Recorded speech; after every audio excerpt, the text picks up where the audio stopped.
The Opium Wars were a series of conflicts fought over the lucrative drug trade in mainland China during the 19th century. Despite having greater numbers, China would struggle against the technologically superior British, who were determined to protect their colonial interests. Ultimately, the Opium Wars would cement European hegemony in Asia by opening this once untouchable nation. Here's what life was really like during the Opium Wars. Before we start, likes and subscribes help me keep making these. Where are you listening from? Drop your city and time in the comments. I'm always reading them thinking, wait, people in New Zealand listen to history stories to sleep. We're heading to 19th century China in a minute. First though, get comfortable. Seriously, take a second. Adjust whatever needs adjusting. You're not going to want to move once we start. The morning fog hangs thick over the Pearl River. You open your eyes in your cramped quarters aboard a British merchant ship anchored off the coast of Canton. The wooden planks cack beneath you as the vessel gently rocks. Outside, you can already hear the shouts of Chinese sampan operators fing goods and passengers to shore. It's 1830, and you're one of Britain's many ambitious merchants hoping to make a fortune in the China trade. Unlike your comfortable bed back home, you're sleeping on a narrow bunk in a cabin that smells of mildew, salt, and that faint hint of opium that never quite washes away. You rise and splash your face with water from a basin. The water's brackish, not like the clean glass by your bedside right now. Through the small porthole, you can see the sprawling city of Canton, the only Chinese port where foreigners like you are allowed to trade. And even here, you're restricted to a tiny area known as the 13 Factories, a small strip of land where Western merchants are corralled like expensive cattle. Tea prices are up again. The company's scrambling to find enough silver to pay. This is the problem that's been giving every British merchant heartburn. Britain has developed an absolute obsession with Chinese goods, tea especially, but also silk and porcelain. The Chinese, meanwhile, have zero interest in anything Britain produces. You know what the numbers are now? 7 million pounds of tea, that's how much Britain imported last year. 7 million. And how much did we sell to the Chinese? Not enough. Not enough is right. They don't want our wool, they don't want our cotton, they sure as hell don't want our food. All they'll take is silver, and silver is exactly what Britain is running out of. Let me paint you a picture of what's happening here. Imagine you love shopping at one particular store. You go there every week and buy everything, your food, your clothes, your furniture. But this store won't accept your credit cards or checks. They only take gold coins.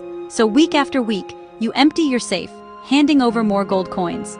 Eventually, you're going to run out, right? That's Britain's problem with China, and it's getting worse. In your lifetime, you've watched as Britain transformed into the most powerful nation on Earth. The Industrial Revolution has filled British cities with factories and smoke.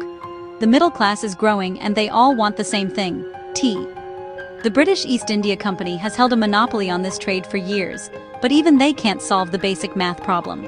Britain wants more Chinese goods than China wants British goods. Have you considered the other option? Opium. Opium isn't new in China. It's been used medically for centuries, but the recreational smoking of opium, that's relatively new, and it's spreading like wildfire. And conveniently enough, Britain controls India, where opium poppies grow beautifully. It's technically illegal. So is breathing Chinese air without the emperor's permission. Look, everyone's doing it. We buy opium in India, sell it to Chinese smugglers here, then use that silver to buy tea. The company gets its tea, Britain keeps its silver, and we make a fortune in between. He's not wrong. Despite the Chinese emperor's official ban on opium in 1796, by the 1820s, opium has become Britain's unofficial solution to its trade problem, and it's working. The trade deficit is reversing. Have you seen an opium den yet? Come on then. Educational purposes only. The trip to shore in the small rowboat takes about 20 minutes. The water of the Pearl River is brown and clouded with waste from the thousands of boats and the city itself. Not exactly the crystal-clear waters of vacation brochures. Canton sprawls before you. A city of over 1 million people crammed into narrow streets and alleys. But you won't be seeing much of it as a foreign devil or fanay, as the Chinese call you. You're restricted to the small trading area near the waterfront. This way, Thomas says, leading you through the narrow streets of the foreign quarter. You pass other Europeans in Western dress, Chinese merchants in traditional robes, and street vendors selling steaming bowls of congee and dumplings. The smell hits you first, a sickly sweet aroma that reminds you vaguely of burning sugar and something more medicinal. Thomas ducks down an alleyway and knocks 3 times on a nondescript door. It opens just enough to reveal a pair of suspicious eyes. Inside, the room is dimly lit and hazy with smoke. On simple wooden platforms lie perhaps a dozen Chinese men, each with a long pipe, their eyes glazed over in various states of intoxication. Jesus, you whisper. British entrepreneurship at its finest, Thomas says with a smirk.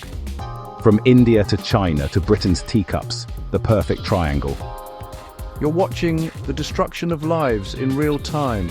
Some of these men look like they haven't moved in days. Their skin is shallow, their bodies thin. They get addicted fast, Thomas explains. Once they start, they need more and more. Good for business, obviously. How much is coming in now, you ask? About 4,500 chests per year. Each chest holds around 140 of opium. Do the math. That's over 600,000 of opium pouring into China annually and growing. The Chinese government is trying to stop it, Thomas continues. As you leave the den, the sweet smoke clinging to your clothes. But their own officials are getting rich off bribes. Hard to stop something when the people enforcing the ban are taking payoffs to look the other way. Back in the foreign quarter, you pass the offices of Jardine, Matt & Co., one of the largest British trading firms. They've built a fortune on opium. Their ships sail from India laden with the drug, transfer it to smaller vessels outside Chinese waters. Then Chinese smugglers bring it ashore at night. The company's monopoly is ending next year, one says. Parliament's opening the China trade to everyone. About bloody time, another replies. The East India companies had their chance. Let the rest of us have a go. This is big news. Since 1600, the British East India Company has had a stranglehold on trade with the East. Its monopoly made it effectively a state within a state with its own army and territories. But times are changing. The idea of free trade is taking hold in Britain, and monopolies are falling out of favor. What none of you realize yet is how this change will accelerate events. With the company's monopoly gone, more British merchants will flood into China, all competing for profits, and many will turn to the one commodity guaranteed to make money, opium. Mark, the Chinese will eventually crack down for real. Then what? Will Britain protect our interests? It's a question that hangs in the air. Britain, flexing the naval muscle of its growing empire, has never been shy about using force to protect trade. But war with China, the very idea seems absurd. China is ancient, vast, populous, the celestial empire as they call themselves, viewing their emperor as ruling all under heaven. They won't touch us, Thomas says confidently. They need our trade too much.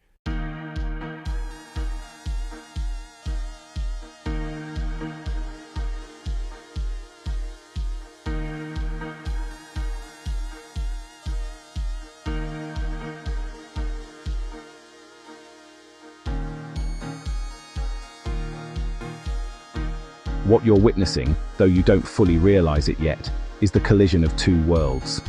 On one side is China, ancient, proud, self-sufficient, but increasingly corrupt and stagnant. On the other is Britain, industrializing, expansionist, hungry for markets, and absolutely convinced of its own superiority. And bridging these worlds is opium, a drug that's slowly poisoning one society while enriching the other. You sleep uneasily that night, the sweet smell of the opium den still lingering in your nostrils. In your dreams, you see those glazed eyes staring back at you, silently asking what right you have to profit from their destruction. But business is business, and by the light of the next morning, such moral qualms seem distant and impractical. Over the next few years, you watch the trade grow. After the East India Company loses its monopoly in 1833, private merchants flood into Canton. Competition drives innovation, faster ships, better smuggling techniques, more efficient networks. The Chinese response is inconsistent at best. Some officials take bribes and look the other way. Others make a show of cracking down only to release seized opium back to smugglers for a price. It's a system built on corruption and denial. By 1836, opium imports have more than tripled from when you first arrived, reaching 30,000 chests annually. That's over 4 million pounds of opium. The numbers don't lie, Thomas tells you one evening as you review the accounts. He's gotten richer, bought his own ship, expanded his operations.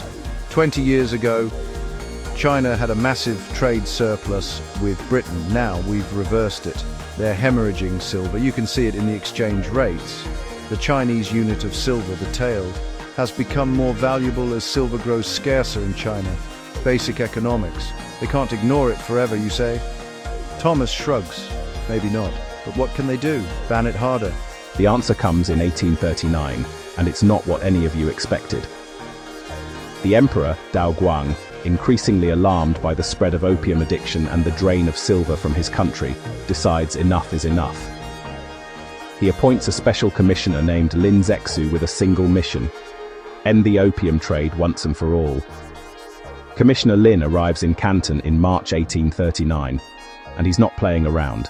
This Lin fellow means business, Thomas says, bursting into your quarters one morning. He's arrested over 700 Chinese dealers already. Made the local magistrate hand over his own son for punishment. Lin doesn't stop with Chinese dealers. He turns his attention to the source, the foreign merchants who bring opium to China's shores. In a bold move, he writes directly to Queen Victoria herself. Your Majesty, Thomas reads aloud from a translated copy circulating among the merchants. How can you let your subjects bring such harmful things to another country? Your nation makes laws against opium. Why would you then sell it to us? It's a fair question. Opium is strictly controlled back in Britain. Laudanum, opium dissolved in alcohol, is available as medicine, but the pure opium being sold to China would never be permitted for recreational use at home. But Lin's letter never reaches the Queen, and even if it had, British trade interests would likely have prevailed over moral considerations. He's trapping us like rats. No one in, no one out. Until we hand over the opium, you'll be compensated by the British government. 20,000 chests, over £2 million of opium gone. The destruction of the opium should have been the end of it. They should pay for it. These were illegal contraband. China will not pay. A Chinese man named Lin Waxy was killed. They'll behead them all. He's trying to starve us out, forces our hand.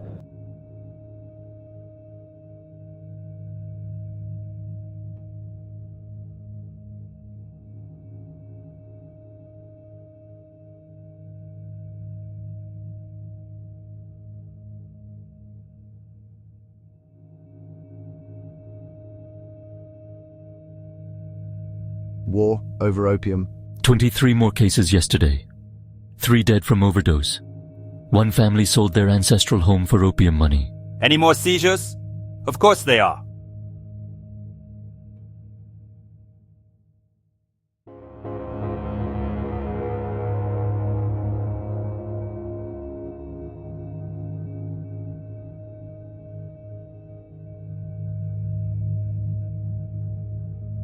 It wasn't always like this, but opium changed everything. The governor estimates 1 in 4 adult males now smokes opium. So much silver is leaving the country. Exchange rates are rising weekly. The emperor is aware, you ask? Very. There are rumors he's appointing a special commissioner. You've heard these rumors too. Emperor Da Guang is known to be deeply troubled by the opium crisis.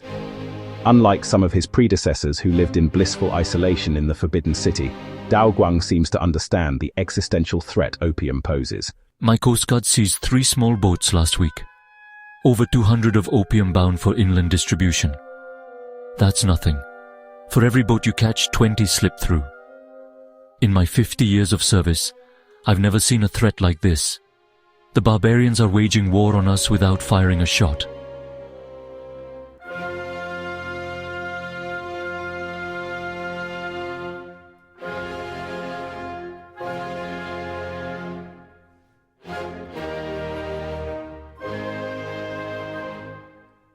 What do we do? We've banned it repeatedly. The emperor's decrees mean nothing if we cannot enforce them. I've received word from Beijing. The emperor is indeed appointing a special commissioner with extraordinary powers. Lin Zexu, the viceroy of Huguang. A ripple of surprise runs through the room. Lin Zexu is known throughout the bureaucracy as incorruptible, intelligent, and effective. A true Confucian scholar official of the old school. When does he arrive? Spring, the governor replies. And he comes with the emperor's full authority. You've been to the foreign quarter, haven't you? Speak their devil language. Lin will need men who understand the barbarians. Be ready. The months pass and the situation only worsens. The streets of Canton now feature a new haunting sight. Opium addicts in the final stages. Their bodies wasted, skin hanging from bones, eyes hollow and desperate. You remember one man particularly, a scholar who once wrote beautiful poetry. Now he lies in an alley, pipe in hand, his talented fingers stained yellow, his mind lost in opium dreams. For him, the Middle Kingdom has already fallen.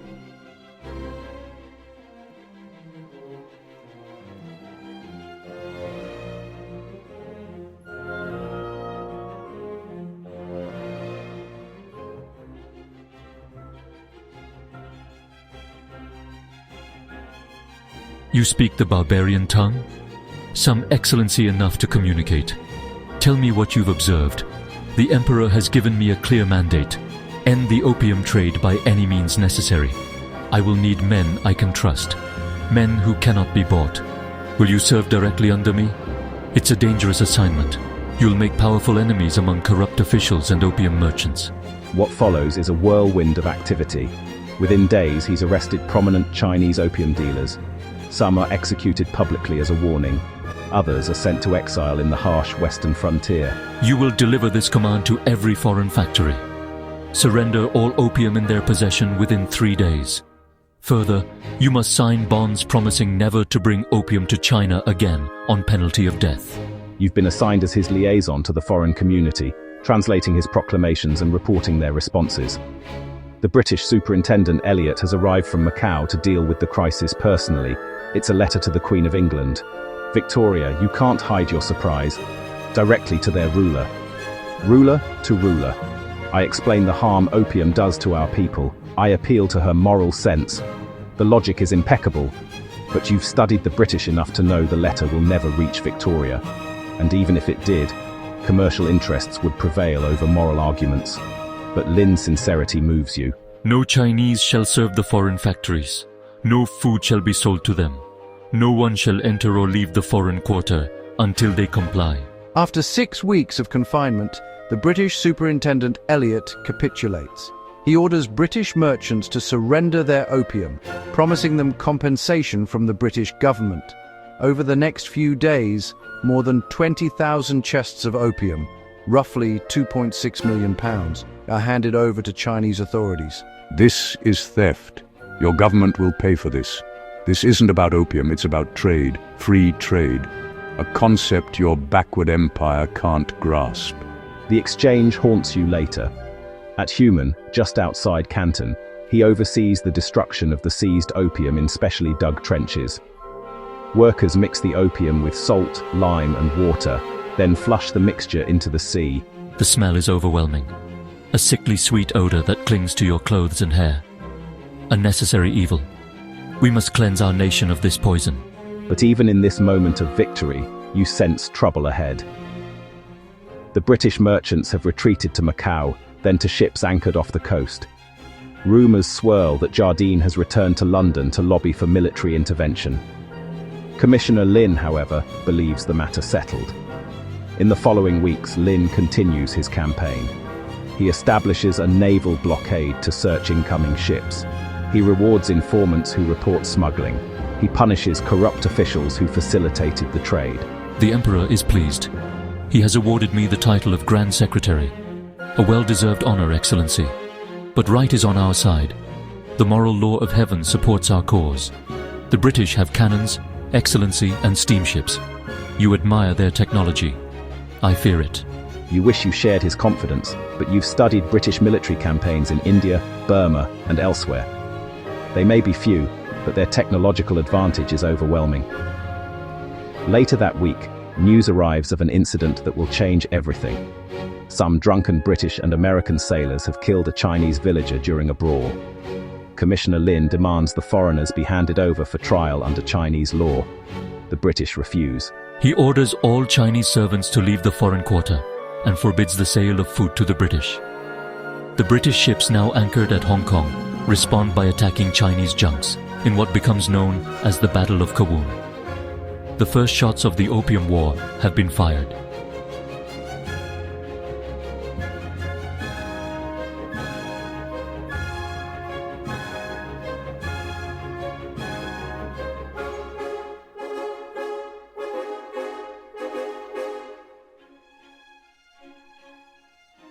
But Lin, for all his wisdom, doesn't understand the threat. China has been the center of its world for so long that it cannot imagine being truly threatened by a small island nation. Jardine is pushing for a military expedition. For the first time since you've known him, he looks uncertain. In the months that follow, tension builds along the coast. Small skirmishes break out between Chinese junks and British ships. In Canton, the foreign factories remain empty, trade at a standstill. Lin is recalled to Beijing to explain the deteriorating situation to the emperor. I failed to understand them. The barbarians, their ways are more alien than I knew. Lin's departure leaves a void in Canton. Other officials, less determined and more corrupt, begin to walk back some of his stricter policies. The opium trade, momentarily disrupted, starts to resume through different channels. Then, in June 1840, nearly a year after the opium destruction, a British fleet has reached Chinese waters. 16 warships, 4 armed steamers, and 28 transports carrying 4,000 troops. The First Opium War has officially begun, though no formal declaration has been made. It's a war unlike any China has faced before. Not a border conflict or dynastic rebellion, but a clash with a technologically superior foreign power driven by commercial interests. Would Lin still believe in the protection of heaven? One thing is certain. The Celestial Empire is about to learn a harsh lesson about the changing world order, and the cost will be measured not just in silver, but in sovereignty. The British ships are coming, and they bring with them the dawn of a new era,